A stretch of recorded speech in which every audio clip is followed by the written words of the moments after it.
Hey, salut à toi, j'espère que tu vas bien. Aujourd'hui dans cette vidéo, je voudrais t'expliquer comment moi je vois le Bitcoin et par rapport à un livret A par exemple.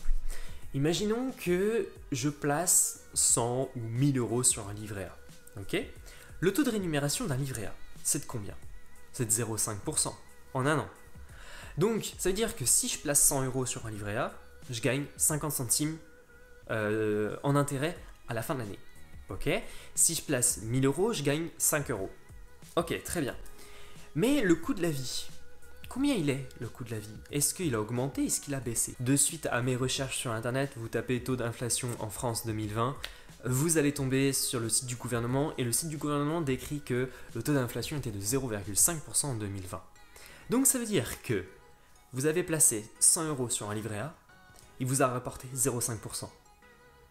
Mais ces 50 centimes là que vous avez gagné, déjà c'est très peu.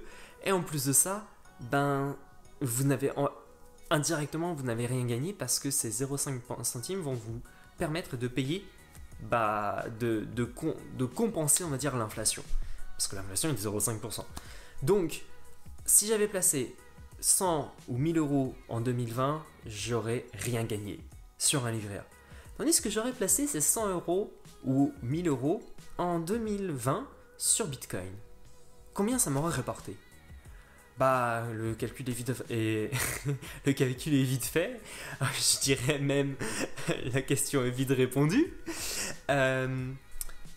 C'est clairement, j'aurais gagné 300% sur un an.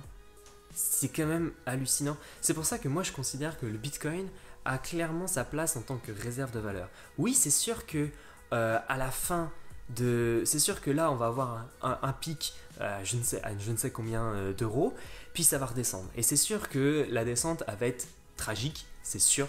Mais ce sont pour les personnes.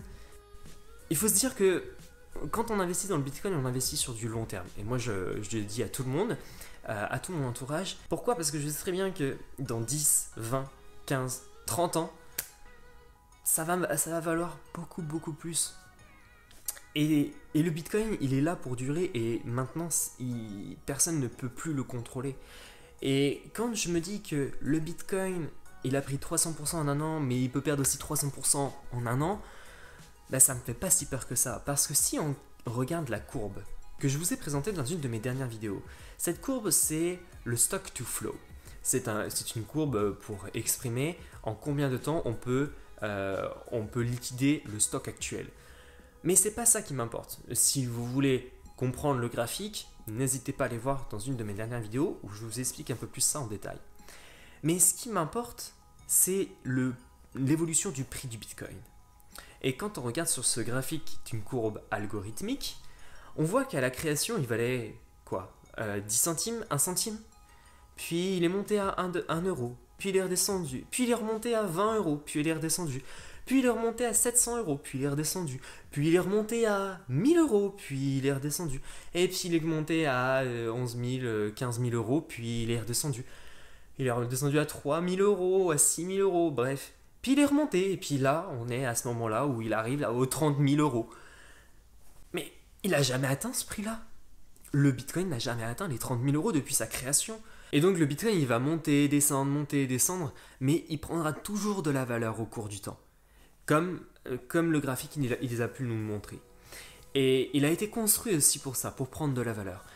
Pareil, n'hésitez pas à aller voir ma vidéo sur le graphique où je vous explique vraiment comment fonctionne le graphique et un petit calcul que je vous ai fait en direct.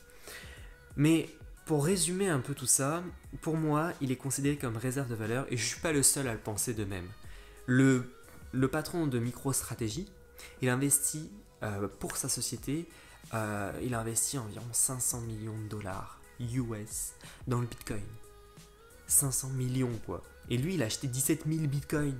17 000 Bitcoins avec un Bitcoin à 9 000 dollars. Il l'avait acheté quand il y a un Bitcoin, il avait 9 000 dollars. Donc vraiment, dites-vous que faites le pour et le contre du livret A et du Bitcoin. Livret A, voilà, on peut... c'est stable, notre argent ne perdra pas de la valeur, mais on gagnera très peu. Mais il va prendre de la valeur indirectement avec l'inflation. Parce que le Bitcoin, il va prendre beaucoup de valeur, mais il va en perdre beaucoup. mais l'inflation n'existe pas sur le Bitcoin. Par contre, sur le Bitcoin, il y a la déflation. Et la déflation, comme je l'ai expliqué dans Qu'est-ce que le Bitcoin et la blockchain dans une de mes dernières vidéos, la déflation va faire gagner du prix au Bitcoin. Donc, dites-vous qu'il y a deux systèmes complètement différents. Faites le pour et le contre et prenez celui qui vous convient le mieux. Mais en tout cas, moi j'ai déjà choisi mon camp. Dites-moi dans quel camp vous êtes. D'ailleurs, lâchez-vous dans les commentaires de cette vidéo. Dites-moi si vous êtes plus livret A ou plus Bitcoin ou crypto-monnaie. Dites-moi tout dans les commentaires. Je serais vraiment curieux de savoir lequel vous choisirez. N'hésitez pas aussi à liker cette vidéo. N'hésitez pas aussi à la partager pour partager un maximum de personnes. Et puis moi je vous dis à la prochaine dans une autre vidéo. Allez, ciao ciao.